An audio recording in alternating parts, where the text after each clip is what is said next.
good thing coming, and it's all I need. Everything I wanted. Oh my gosh, it's so loud. Every time. And I haven't changed the logo yet. Oh yeah, we got to do that too.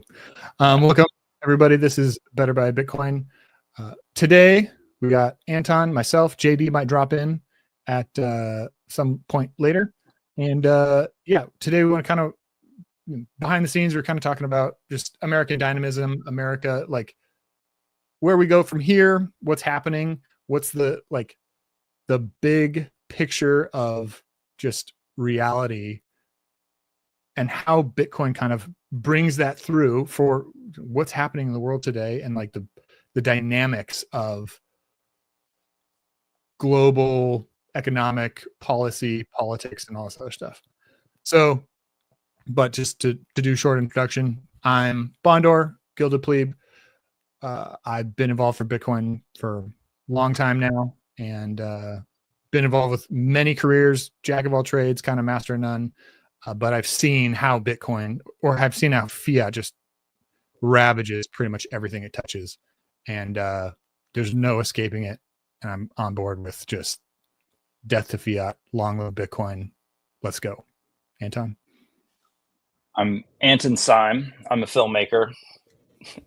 There's a lot of other people who take part in this podcast who are also filmmakers, film producers, directors, writers. I'm a former AD. Yeah, I still see you as being in the industry in Los Angeles, the film industry.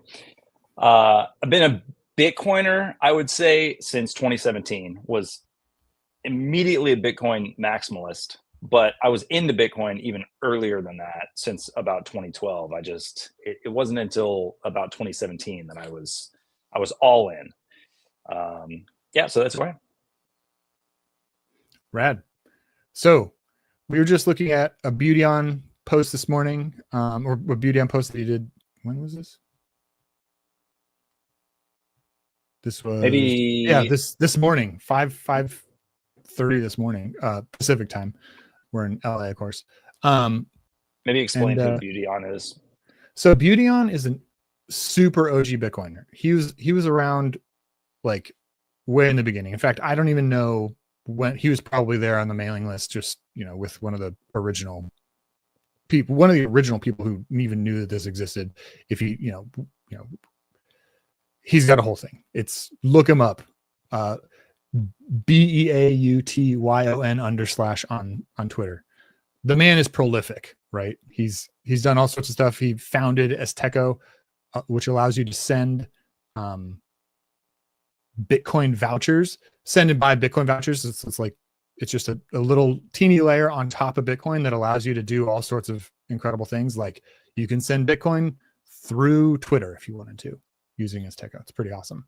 I haven't kept up with it, but I think back in the day you could go to a gas station or a convenience store. You could literally pay them cash. They'd give you a little printed out receipt. You scan it and you can buy Bitcoin that way through it.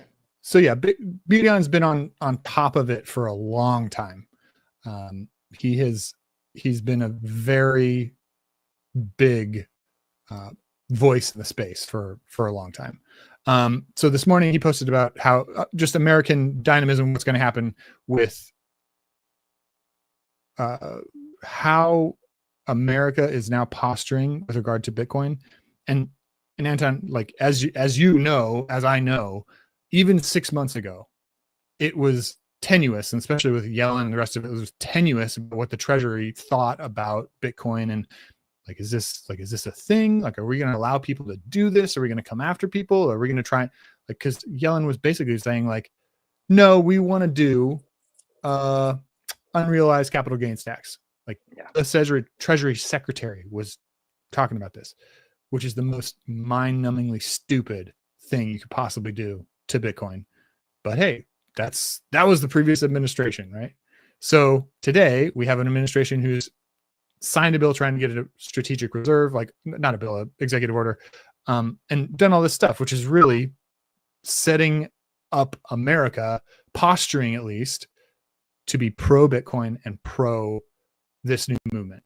Now, first question I have for you, Anton, why does this matter?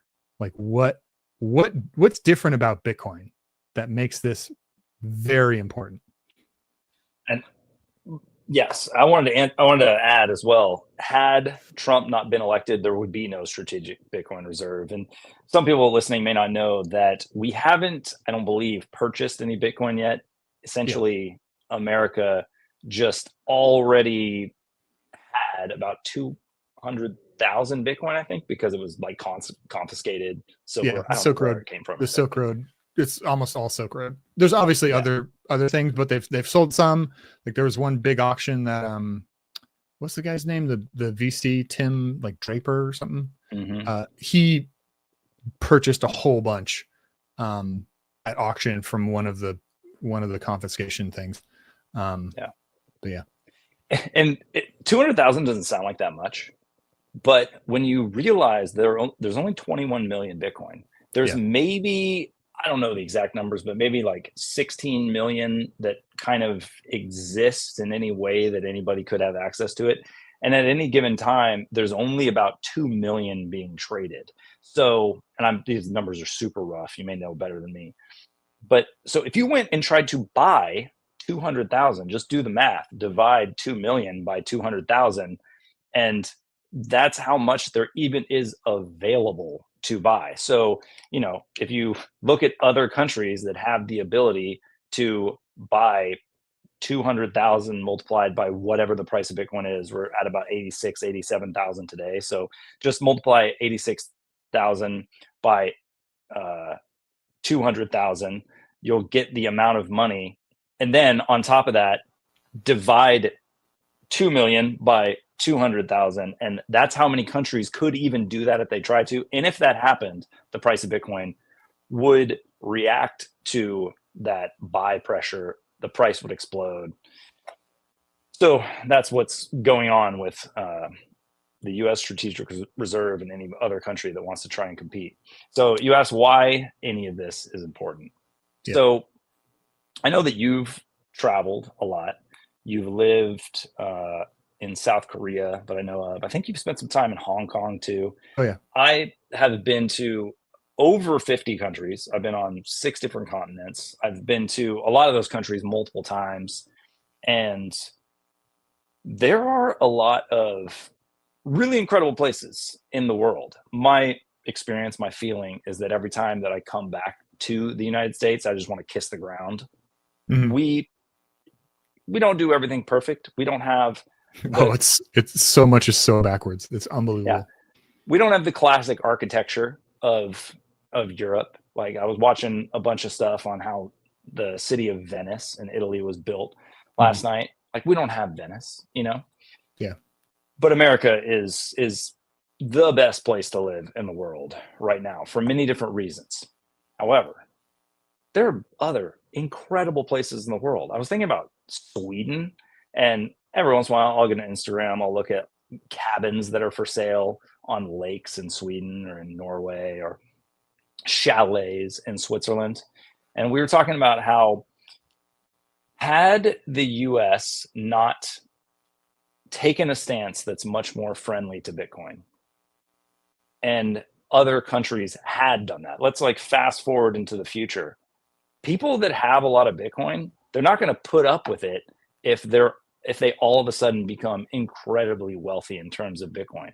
Mm-hmm. They're going to go buy that chalet in Switzerland. Switzerland has the best laws.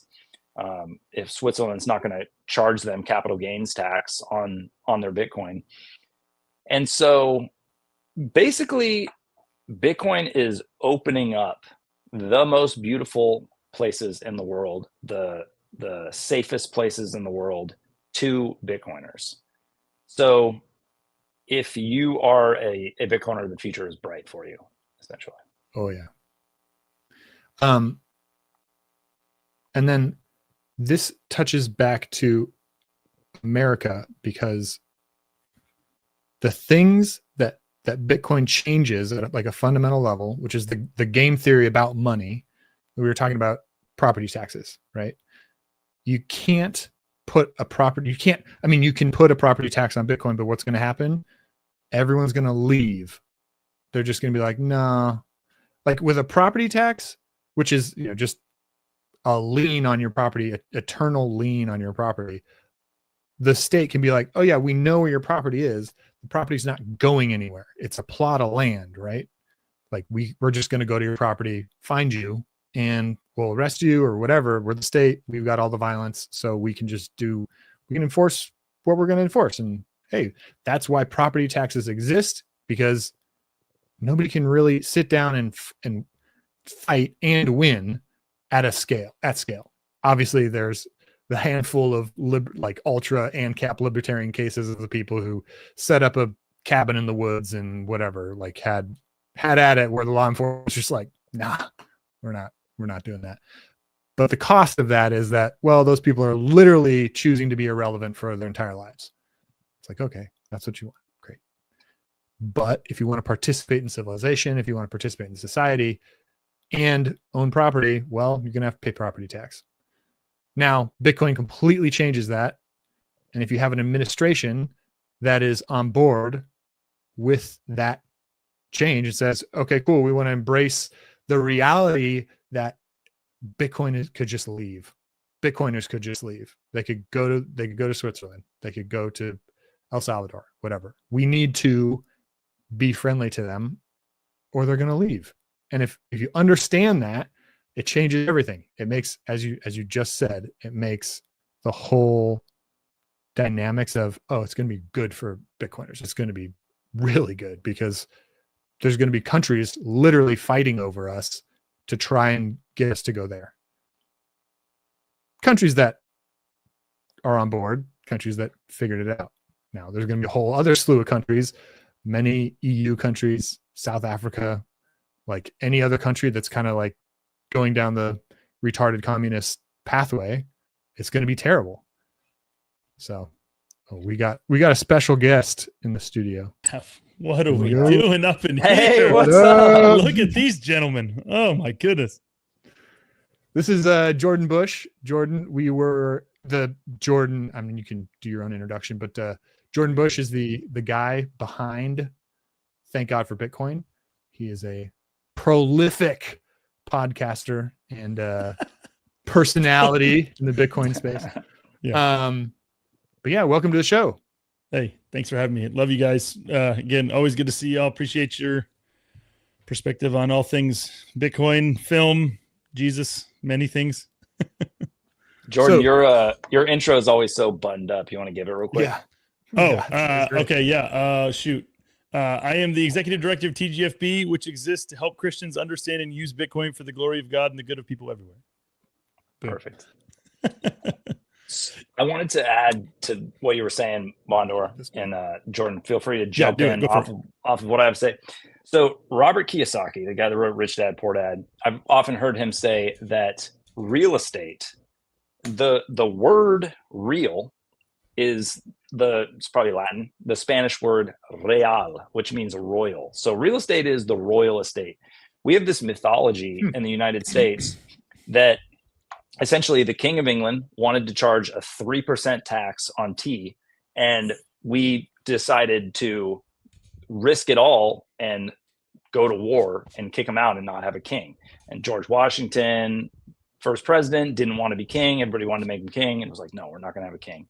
And yet there is a royal estate who owns the land that your house is on.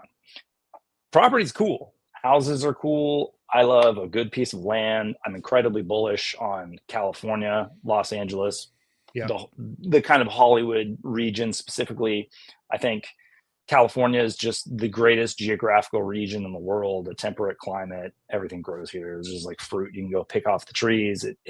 It would be wonderful if we didn't have a communist government who is just hell-bent on making life miserable here and creating an enormous gap between the rich and the poor that the federal government also exacerbates. But all that said, owning property, owning land is cool.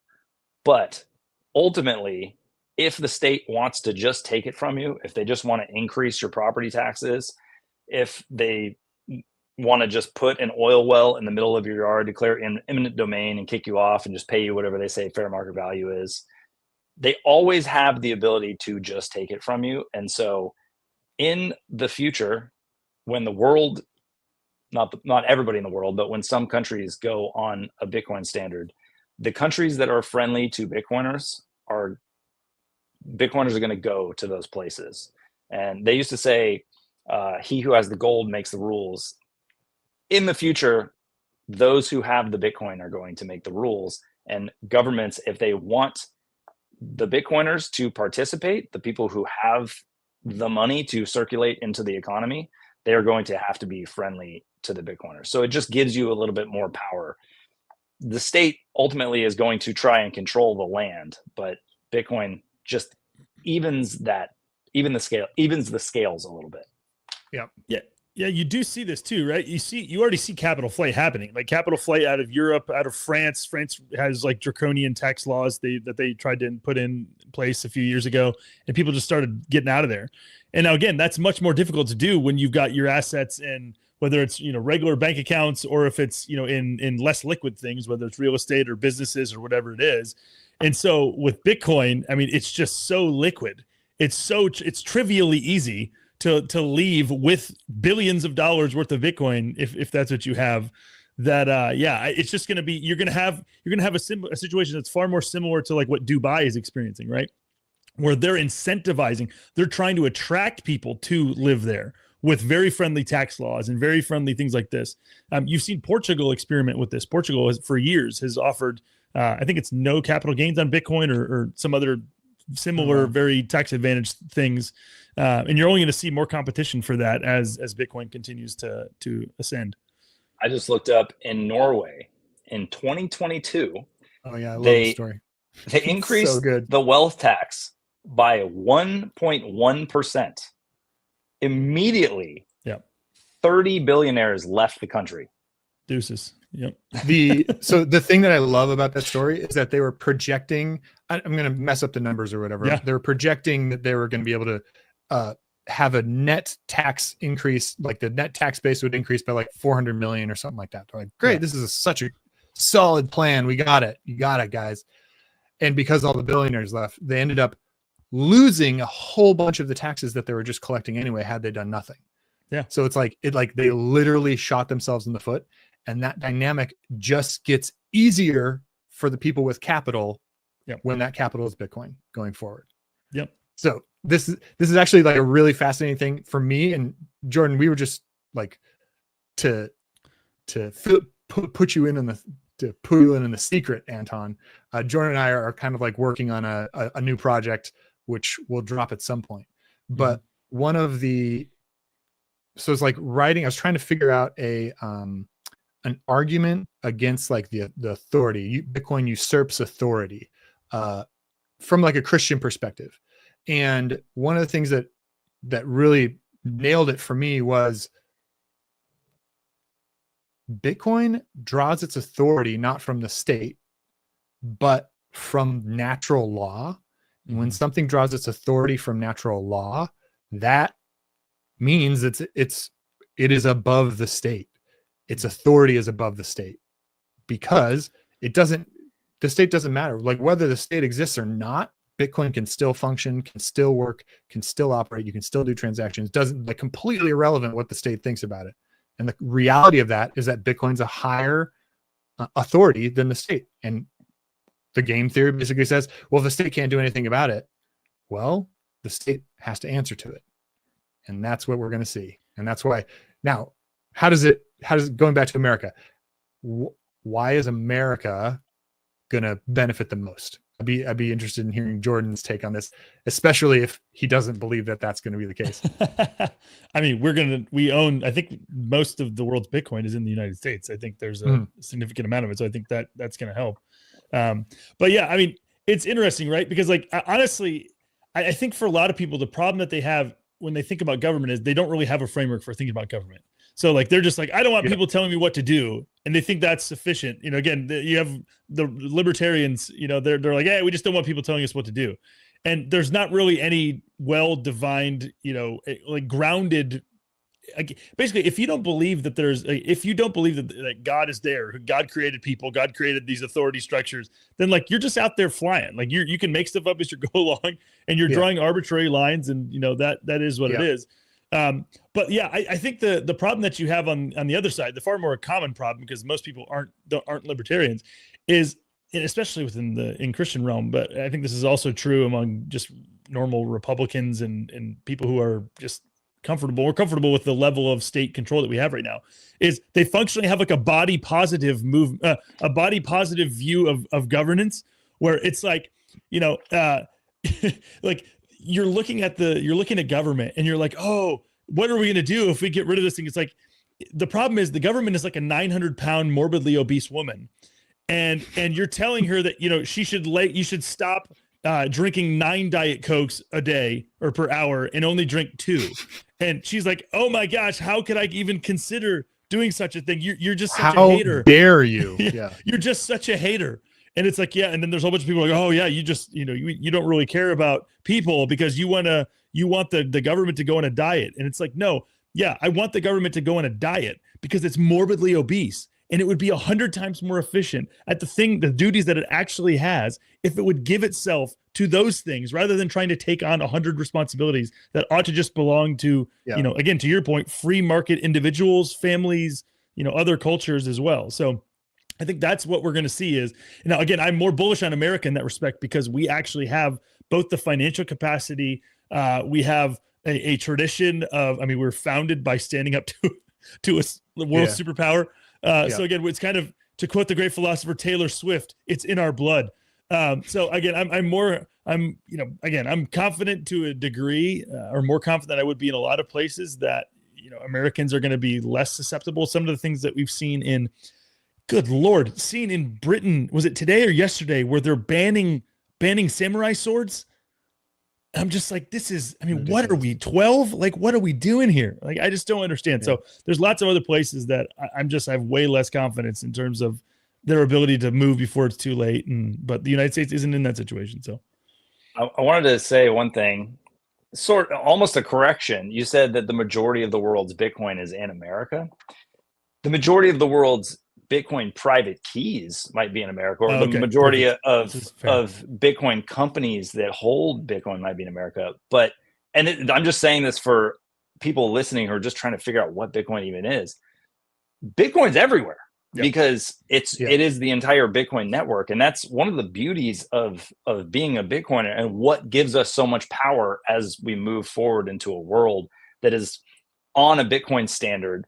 And as more and more countries just start to use Bitcoin for various things, we have the power to go anywhere. So the concept of America and of the United States in the future, I'm not sure it looks like what it looks like now. We, the three of us, are at an age where our whole lives, there have been 50 U.S. states. There's some territories, there's like Guam, there's like Puerto Rico, U.S. Virgin Islands. What are they exactly? You don't really need a passport to go there. But essentially, America has just looked like it's looked like. Now, we're talking about taking back the Panama Canal. It's in Panama. Like, it's not even anywhere near the United States. And yet it's going to be ours. We're talking about taking Greenland. And in the future, the world is going to open up to Bitcoiners. And so, yeah. Why do you, so explain to us why you hate America so much that you're opposing to us going to Panama and liberating it, going to Greenland and liberating it from the clutches of. I put out a post on X today. I'm excited because I have always wanted to go to Greenland. And how sick is it going to be to hop on a plane and go to Greenland? You don't even have to use a passport. Let's go. Just a driver's license. Let's go. I do think, this is something else that I don't know if you guys are interested in this at all, but one of the big motivations for going after Panama is because of the inroads that China's made just economically. Yeah. They've been busy, man. They've been building ports. They've been investing, and again, doing a lot of the investing and getting different countries to denominate their debt in the Chinese currency. And so again, that's the US playbook. I'm sure that's, Great Britain as well, but like, that's the playbook, is get people, give them stuff and then put the debt in your own currency. And then you're creating demand for your own currency. And so, again, the US doesn't want China, who is tremendously involved in Panama, to be able to close the doors on the giant, one of the biggest shipping ports in the entire world. So So that one, again, I can from an American standpoint, I can see that one's more defensible than some of the other ones, and even I think the defense of Greenland is for Russia as well. Like it's opening up shipping lanes and. Well, there's also the. Oh, go on, Anton. Well, I hadn't even thought about this, but Mexico is building. It's not a canal, but it's essentially like an 8-lane highway with massive rail lines through the bottom part of Mexico. So with us naming the Gulf of Mexico, the Gulf of America, it essentially gives us jurisdiction to stop ships coming through that are, instead of going to the Panama Canal, are going to go to Mexico to then ship goods across to the Pacific. So it's like there's a lot of strategic things going on all at once. Like if it's strategic at all, and if it's not just like, guys, you don't know, you don't know what your hands are. Like, Trump is just complete loose, trying to give the impression that he's a loose cannon, so you just don't know where he's going to go, so you can't do anything. It's completely hand tied. Or we're gonna sell a lot of very beautiful new maps. Is Trump playing 4D chess, or is he an idiot savant? And does it matter? It's like probably both. In fact, it's both. Mm-hmm. But yeah. So also, I also want to say, sorry, I keep cutting you off, but I'm almost positive that China has something to do with that infrastructure project in Mexico, which they often do, because China, go look at what the infrastructure they're building in China. They can build bridges, they can build high-speed rail lines, and like the Silk Road project is insane. The infrastructure behind that is completely bonkers. It's amazing what you can do when you don't have to pay people. It's just incredible. Unbelievable. But yeah, no, the infrastructure too. They're building the entire infrastructure for Africa. I mean, not all of it, but like an unbelievable amount of infrastructure in Africa that just isn't there, and it's just like, unbelievable. So and again, like the crazy thing is they're in a race against time too. Like they're flying like crazy, because right now, I mean, they have, what is it, like 4 times more debt than the United States? It's something insane where they have so much debt, and they're projecting this strength that is just, I mean, by all accounts, there's people who are investing there. I think Kyle Bass is one of them. He's like, they are a paper tiger. They have they have a demographic cliff that's going to happen. The people aren't reproducing. This is basically their one opportunity to kind of get out ahead of this thing in some ways. And so if the question is, how much longer are you is things going to go on like this before you get some sort of kinetic conflict? I've got a buddy who's in the Navy who has written this big exhaustive piece about how China we're just one move away from them taking what's the port there with all of the chip manufacturing companies? Is it Taiwan? Taiwan. They take Taiwan, and it's on. It's not a good place. And then there's somebody else. I can't remember. There's one other thing. I don't know if it's China. There's one other strategic place where it's like, if we take this, then it's a whole deal. And so again, then a lot of this stuff, you could have periods where where economically we have a move away from globalism for at least a period.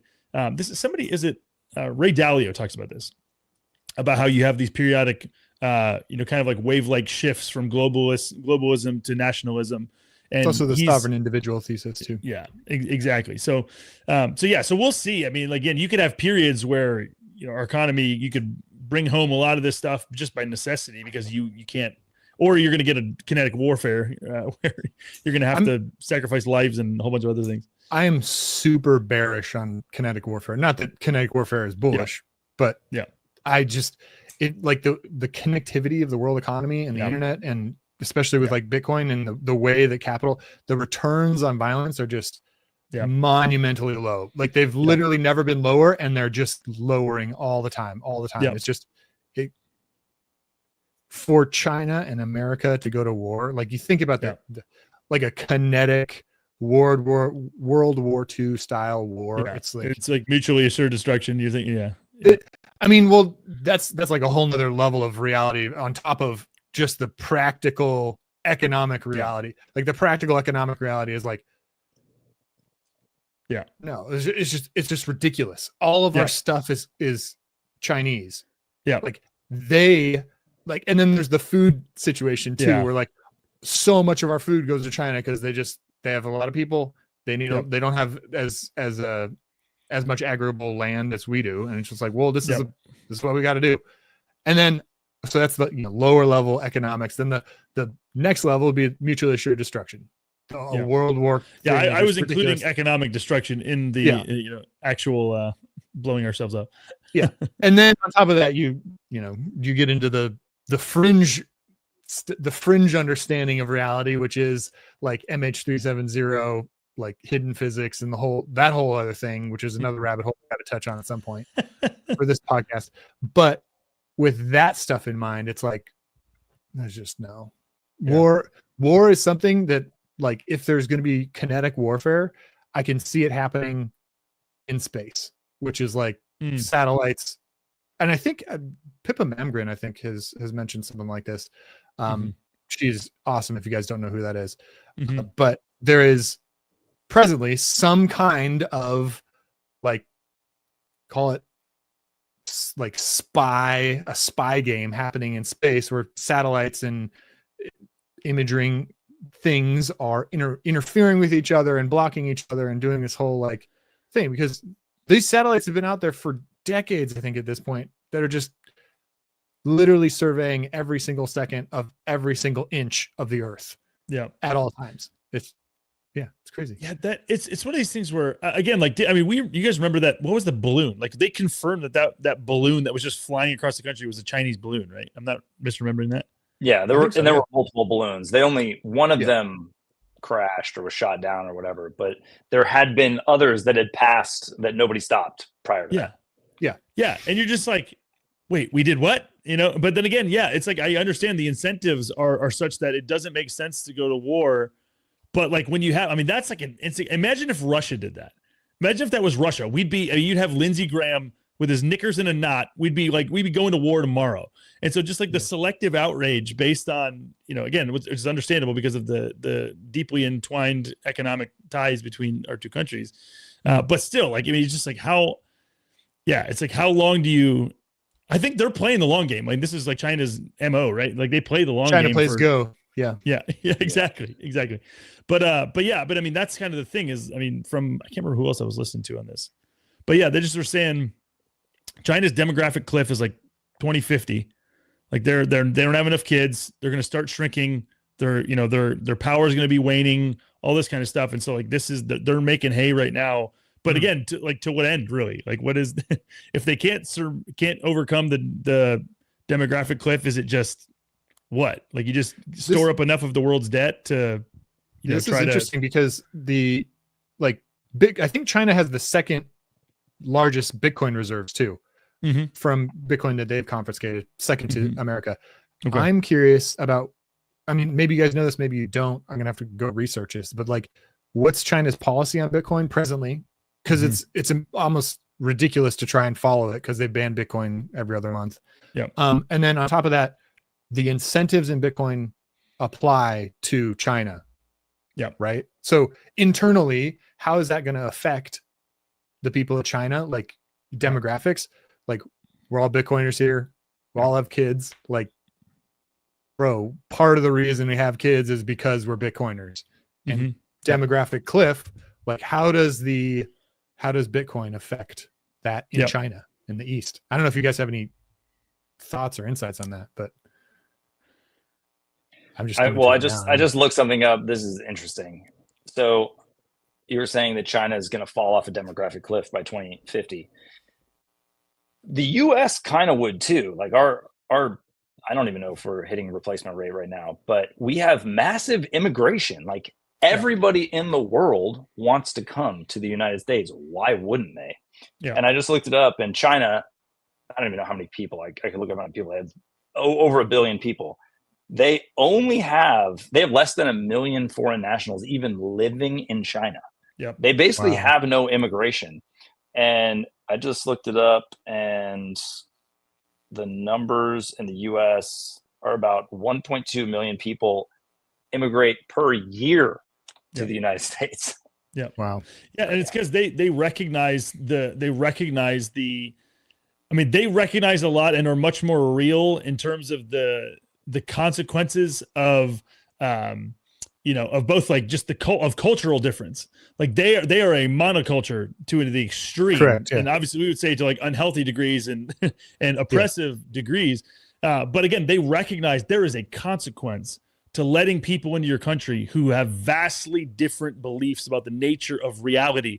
And they are not willing to in any way concede and let that in. Now, again, you can argue, well, they're missing out on a tremendous amount of investment and talented people and all these kind of things, which is true. But those things all come at a cost, especially when the vast majority of people who are coming in the United States aren't necessarily the talented people. They're people who are fleeing from the worst countries on earth, countries whose economies have been destroyed through just the results of fiat currencies. Yep. So again, we're reaping what we're sowing to a large degree. There's also the new buy a U.S. citizenship, provided that you are going to create however many jobs, and it costs $5 million or something for. It's like, bro, every single entrepreneurially minded person who has lived their entire lives in a different country that's not America and has the money to do it, they're just gonna be like, of course I will do this. I will literally do this as fast as I can. See, my immediate first thought was, okay, how are like terrorist things in the Middle East going to use this, and then also how is China going to use it?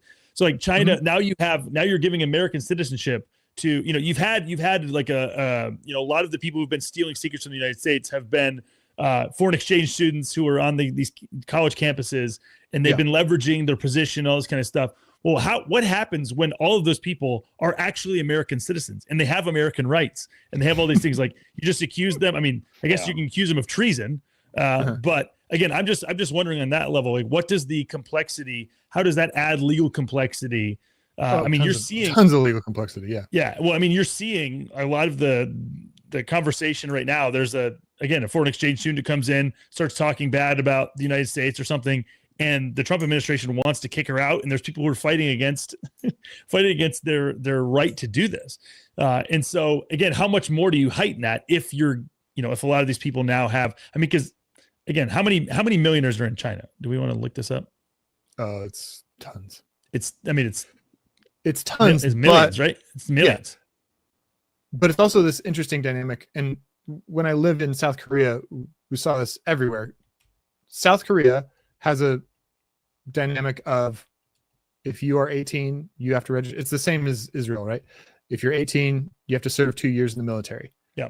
And everybody who's rich in South Korea is like, nah, I'm not having my kids do that. They're going to go to school in America. They're going to start in high school. We're going to buy property in America. We're going to have the kids go to high schools in America because we can afford it, whatever, the best schools in America. And then they go to college in America and the whole thing. And then they go back to Korea after all their schooling's done. A similar thing happens with China, as we're all well aware. Yep. All of the rich kids in China go and study in Europe, and they go and study in American universities and the rest of it. And then they go back to China. And it's like the amount of Chinese nationals and Korean nationals who I know personally, who are my age, who have dual citizenship with the United States and Korea or China. It's so many. Like I've witnessed this over and over and over again. Yeah. Yeah. Yeah. And this is where, I mean, like I look at, I mean, do you know, like, I mean, Mitch McConnell, arguably the most powerful up until he's now not sentient, basically. But he, I mean, he's married to the daughter of this giant Chinese shipping magnate, like one of the wealthiest families in China. And he's married to her. And you're just like, this dude. And then you find out there's all these spies. You're like, all of these guys are farming out the United States left, right, and center for years. They've been doing this. And so, I mean, because again, it's the same logic as what happened with the United States and the UK. Like, you basically, central bankers get in there, they suck out the life of the country through the economy. They suck out the lifeblood via the money. And then they move on to the next host. And so the United States has been the next host for the last 100 whatever years. And so now, again, that, first of all, the thought, in the 80s was that the next host was going to be Russia. And so that's why you had all this Russian propaganda of, oh, Russia, they're the next one, blah, blah, blah, blah. And then, nope, we weren't ready to do that yet. And now it's kind of China, as, even guys like, we just mentioned him, Dalio. Like, Dalio's investing tons of money. And so he's talking his book, talking about how China's the future. And again, like, there's reason to believe that, like, it makes sense on paper, But again, there are complicating factors to this, like your demographic cliff. There's a whole bunch of other things, like the cultural, like your culture as a country has a humongous impact on the way that things go and the way that the world turns.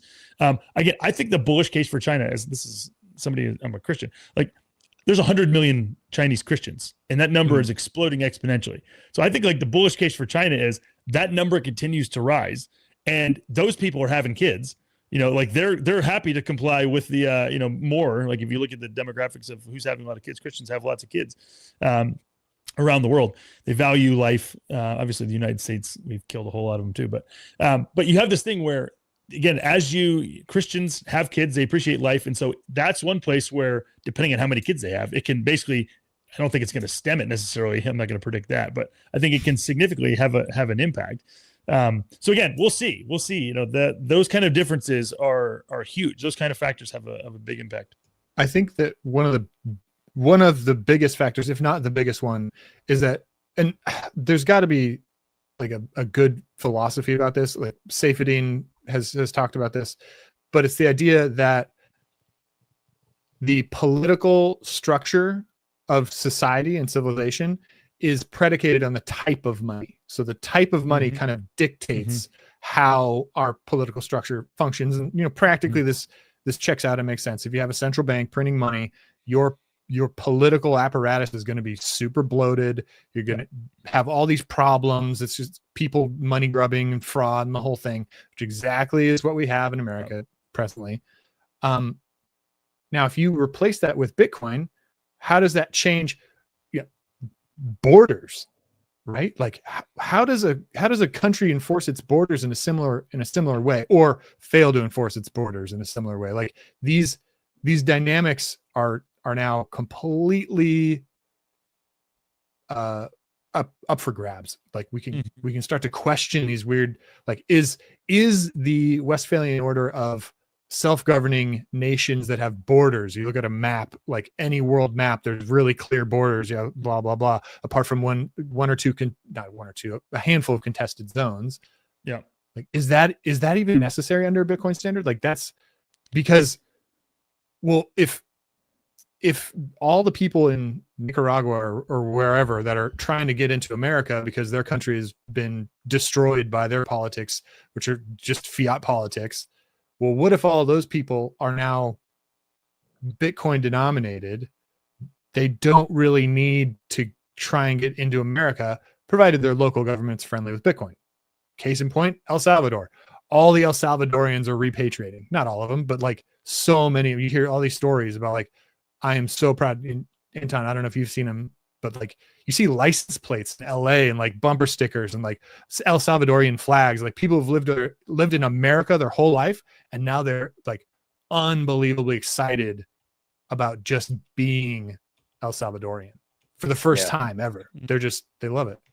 They left during a civil war in the late 70s, early 80s. Yeah, a friend of mine's father-in-law left when he was 17 and amid a full civil war, and just went back 2 years ago to El Salvador for the first time.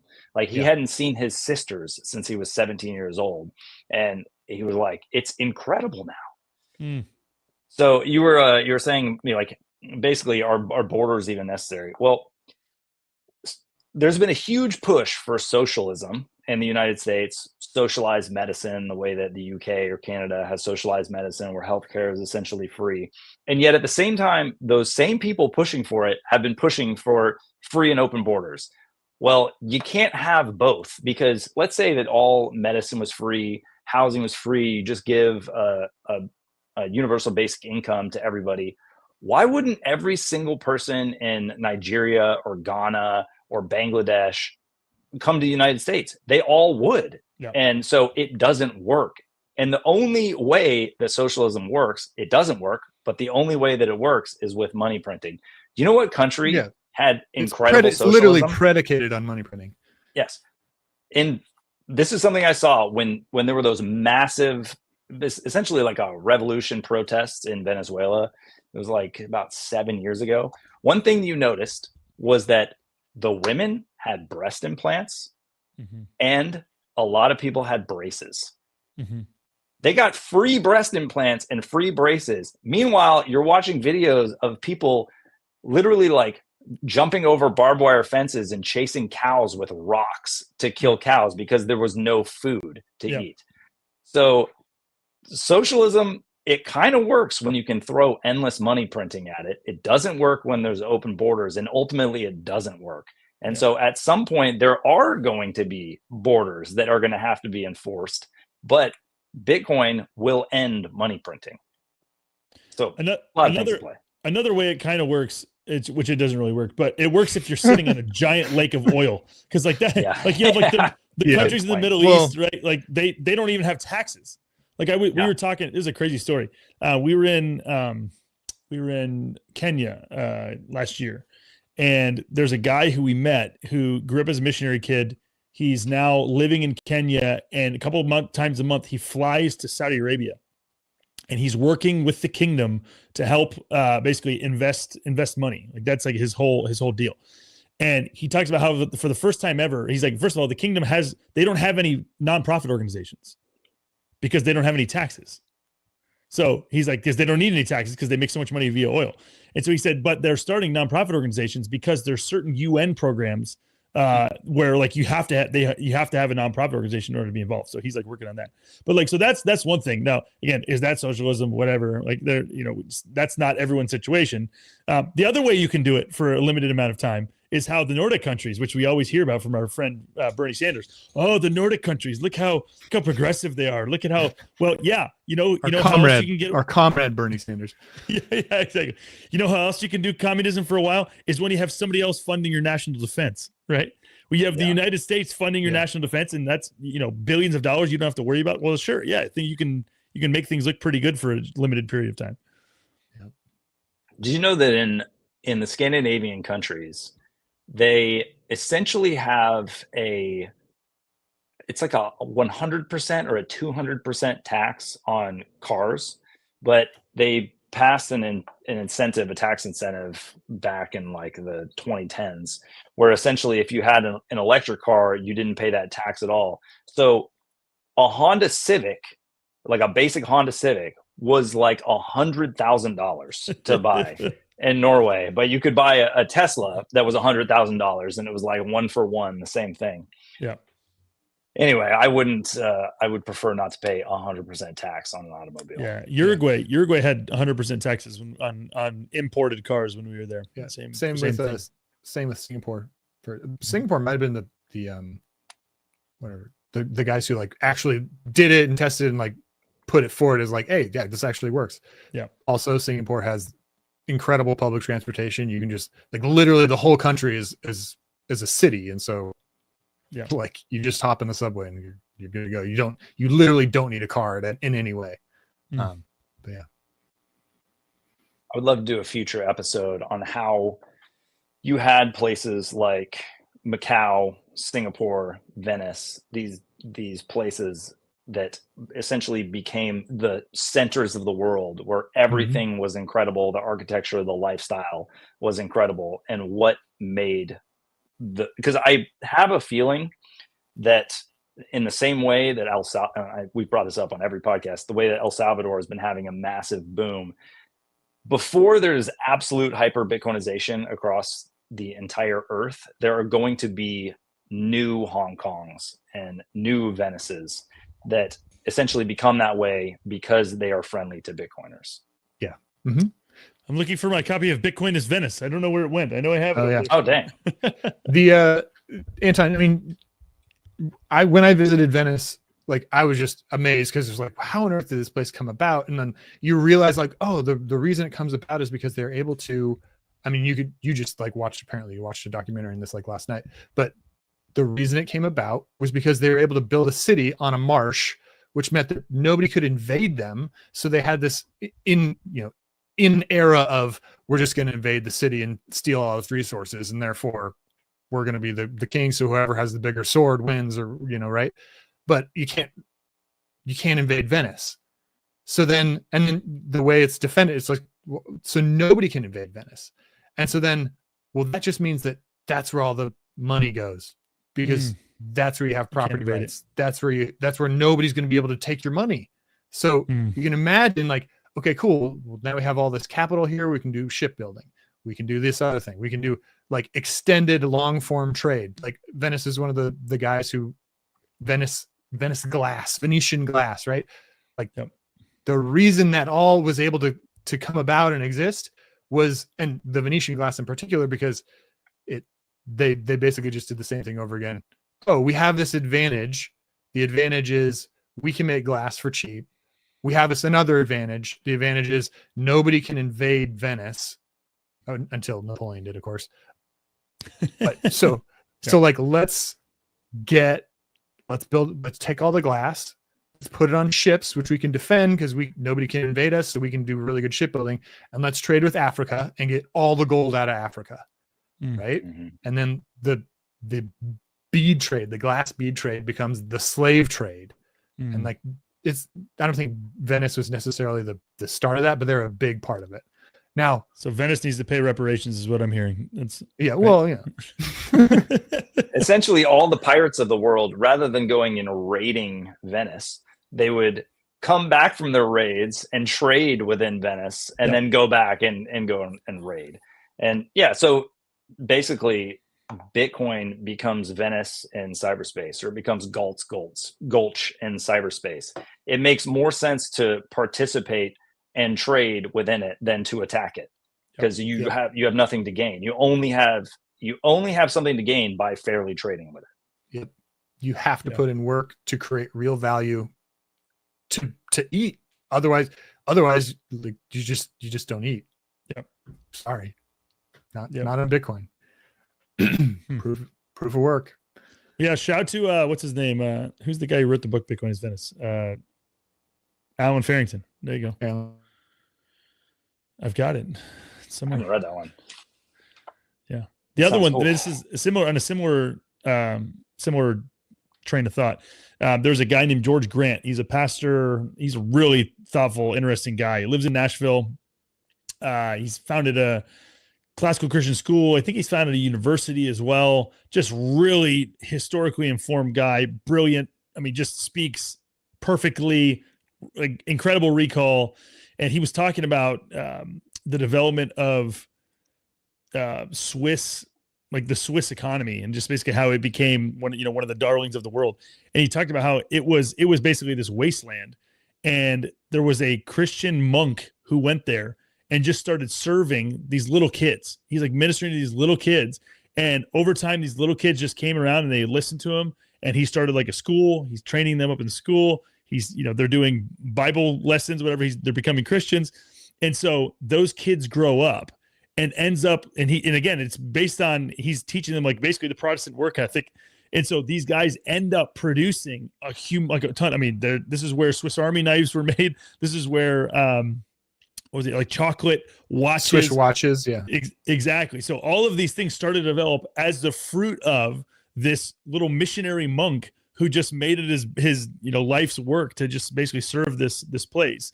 And so then they had so much money from how profitable and fruitful that their labor had been, that's how Swiss banking started. They had to figure out what to do with it.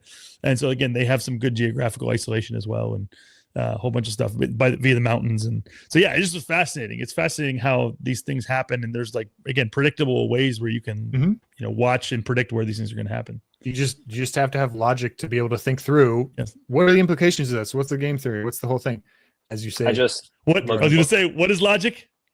Logic is a time machine. Let's go. Based.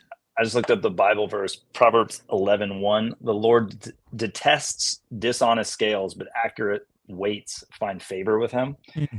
And I feel like that's the way that that these places, why they prospered was because they had fair trade within those places. And when you start messing with taxes and money printing and tariffs and all this stuff to try and, like, I don't know, to punish the producers and punish the consumers, then it makes the scales uneven. And so Bitcoin Venice is famous for that. They had the same gold coin. Now, I don't think it was circulated, but it was like their reserve currency. It was the exact same gold coin for hundreds and hundreds of years. There's just this is the standard that we're going to use. This is it. They had other currencies, of course, but like this just one currency was just like completely standard as the base currency for hundreds of years. To your A point, concept we can't even comprehend anymore. yeah, zero Like, just comprehension. In our lifetimes, we've watched the money physically get debased. I mean, cash almost doesn't even exist anymore. They were saying we had a coin shortage back in the COVID era. Yeah. And then if you literally just hold a quarter, if you can even find one, a 2023 to 2025 quarter, they just feel cheap in your hand. Yeah. Yeah. So even though the quarter was already debased to worthlessness with the little copper, stripe down the middle after 1964, somehow they debased it further, and pretty soon it'll be made out of plastic if they ever even have it anymore. Like, I think I saw a video one time of a Japanese yen, like whatever The the plastic will lightest be coin. too expensive, I think. Yeah, you could put whatever the smallest denomination of a Japanese coin is, and the water tension on a cup of water would literally, the coin would float. Yeah. Like, that's how far they can physically debase money. See that? No, but that actually helps, because then if you have like, you're shipping large quantities of these coins, Yeah. Previously the coins would sink to the bottom and you couldn't access them anymore. So they're thinking of everything over there in Japan. Floating coins. Don't have to worry about shipwrecks anymore. That's We right, got buddy. it, guys. Just We scoop think it of off the top. We had started out this episode, well, I guess before starting it, we were going to somehow branch into AI. How do you guys think that Yeah, we got to bring AI into every we episode. got to bring AI into it? AI is Venice. Yeah, definitely. So AI, we're at this point where there are certain jobs that AI is obsoleting, like elements of graphic design are just essentially like you're not needed for those things anymore. But I was thinking about this yesterday. Once every single person has access to all the tools, it kind of zeroes things out again. And then you need a skilled operator to use those tools. How do you think that other cultures are going to fare? Is it going to essentially, right now, like the best creators in the world tend to be like English speaking, Americans and everything like that. I've been noticing that people creating AI films are just random 18-year-olds from Bangladesh. And is it going to sort of democratize creativity across the world? I think again, it takes, so it's going to be the people who have time, right? If you have time and you don't have money and you have the ability, you have the luxury of having time and being willing to spend large amounts of time to turn that into, what people in different, more developed countries would consider not a very good amount of money, then yeah, they're going to have tremendous success. And so it wouldn't surprise me at all if you get these AI, film experts are in these places where they're dirt poor, but they have these incredible tools and all the time in the world, to do something with them. So, I mean, people who are usually dirt poor don't have all the time in the world. So that's true. It depends on what you're willing to. It's going to be not evenly distributed, perhaps. Yeah. Anton, in your question, one of the first things that comes to mind for me is the idea that the AI is going to apply to everything. Like, we got code, we got graphic design, we got like, I don't know, video now, like all of these, like writing, like all of these things are going to slowly become far easier for vast amounts of people. Now, I think what's going to happen, we're already seeing it in code. You don't need to be a specialist in code anymore. And in fact, I saw the guy, the CEO of Replit, I forget his name. He's awesome, like awesome story. You got to check him out. He was saying he does not recommend that people learn to code anymore. This is just, don't learn to code. You don't need to. What you need to do is you need to learn how to think and understand code and know how like what good code kind of looks like and how it functions and how the pieces connect. So everybody who's a software developer really kind of now needs to be a generalist software developer, right? Now that same concept kind of applies to everything. And you're not you're no longer the graphic designer who does this super specialized thing because it's just irrelevant. You're now the graphic designer who knows all of the super specialized things and can bring more value to the table because you're more diverse. You can do things way faster in the whole thing, right? So I think as this applies is that everybody kind of becomes a specialist. Like when 100 years ago, Federal Reserve came about, it basically inflation and a deprecating currency, because it takes out this cornerstone. I was writing about this on Twitter. It takes out this cornerstone and creates all this specialization. You have to, we need instead of having a cornerstone that's just all the pieces kind of fit together and work well. Oh, well, we need a guy who fixes roofs, and a guy who mends concrete, and a guy who does mason work, and the whole thing, because this cornerstone has been removed. Okay, so that's the specialization becomes incredibly important, right? Now, is AI a good cornerstone? Probably not, but Bitcoin is. And what Bitcoin's going to do is it's going to give people the time to be able to be generalists, to be able to pursue whatever they want to pursue on a like global influence kind of scale. And without I needed to have a team of 15 filmmakers to shoot just this 30-second thing. No, you can just kind of do it. I don't know. It's good. It's go on. The reason that I bring it up is in the very near future, people are going to have to earn Bitcoin. And as the world is changing insanely rapidly because of AI in every single field that you can possibly imagine. Like, I'll throw out one example that was just popping into my head as you were talking. Was, let's say that you want to like straighten your teeth and you want to get Invisalign. Right now, you have to like put them, I don't know, I've never done it, but you have to put a mold in your teeth. You have to like mail it off. Then they like send it back, and the computer does the thing. I'm pretty sure that right now you could upload like a 3D scan of your teeth, pop it into Grok, ask Grok to step-by-step straighten your teeth. And if you have a 3D printer, you could essentially print your own Invisalign by yourself. Like there are people with the skill to do that right now. The company Invisalign doesn't even need to exist anymore. I'm not saying it's going to like go out of business tomorrow or anything, but literally it applies to everything. And so if people in the future need to they have to earn Bitcoin, they're going to have to leverage these technologies to make money. And there's one more thing to kind of draw it all together. Jordan, you were talking about how China has a monoculture. They don't just have a monoculture, they also have a mono-ethnicity, which is crazy. Correct. Like they're literally Han Chinese. And they're very hostile to even their own minorities within their country. But I've never said this publicly out loud, but I've tweeted it many, many times, so I'm not afraid to say it. We as Christians believe that all people are created equal. All humans have the same value. However, all cultures are not created equal. 100%. Some cultures are worse than others. Some cultures are better than others. I literally live in Hollywood.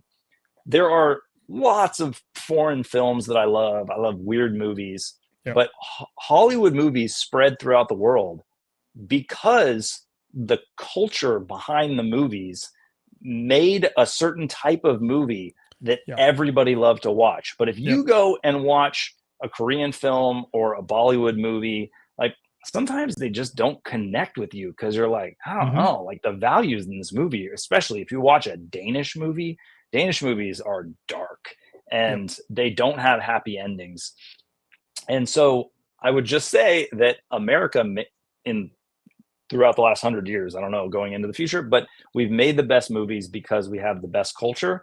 And you have to have a cultural understanding to leverage these AI technologies to make the best things. And so the people in the countries that have the best cultures are going to do the best in the future as the world opens up. Yeah, I definitely think it is true. I definitely think it does come down to the culture.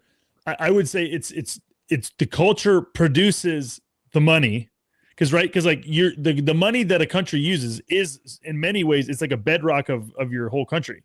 And so it's a bedrock of touches everything else in the world. And so what you believe about money necessarily fleshes itself out in all kinds of places. So basically, if you have a sufficiently good enough culture that you appreciate scarce money and the ways that appreciate the ways that affects individuals and, you know, people at individuals, families, and just society more broadly. If your culture is sufficiently mature to realize that, well, then yeah, it's going to be mature in a whole host of other ways. And so I think it really is interesting. You know, people compare Bitcoin to like a monetary and open internet versus national currencies or like intranets, right? And so again, you're looking at this where again China, you know, again, it looks like based on rumors that like they own Bitcoin, that they apparently are mining some, maybe trying to figure out what does this look like, but they have two competing views that are two competing core beliefs that are working against each other. So you have this thing of like, we will control everything from the top down with an iron fist. Yeah. We'll kill our own people if necessary, you know, and because we value the state control above everything.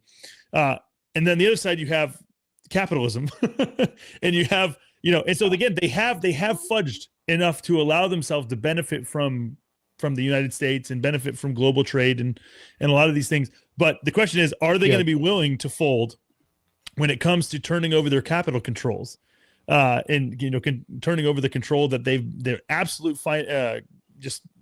absolute control that they've been able to exercise over their currency. And again, it's not one of these things. This isn't one of these things where obviously over a long enough time horizon, yes, I think that they will. What I'm not as confident on is how many countries are going to get in before them. You know, like again, you can deny reality for a certain period of time. You can drink your own Kool-Aid for a certain period of time.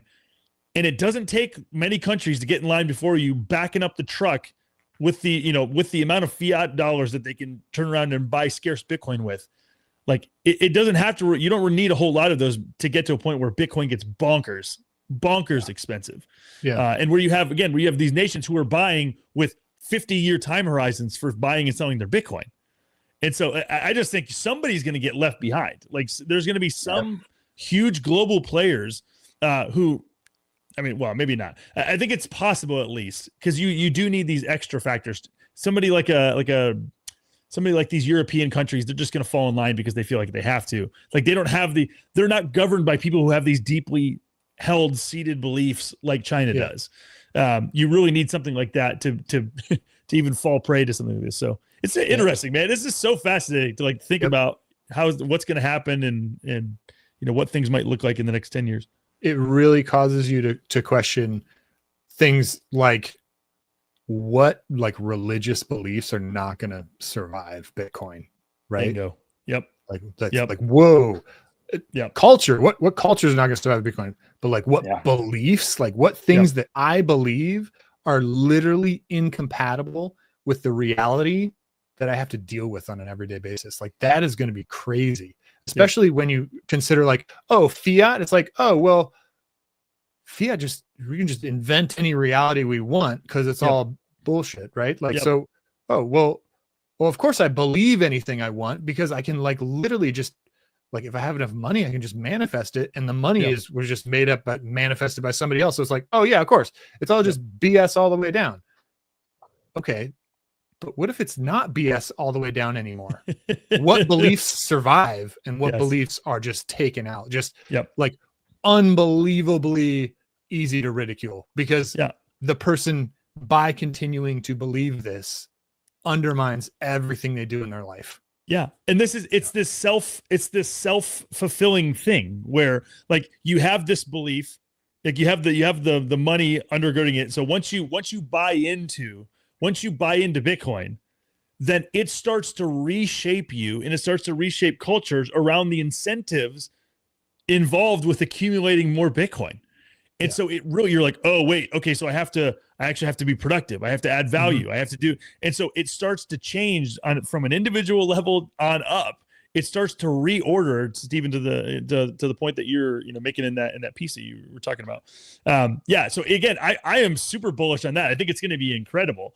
The overall arc of this is just amazing. And again, I'm bullish on Christianity. The spoiler alert, bullish on Jesus. Because I think I think that we have experienced, what we've experienced in the last 50 years has been the bull market for atheism, because again, it's the bull market of a world where we can create reality. We can create the money to fund it and then just subsidize every insane thing that we want to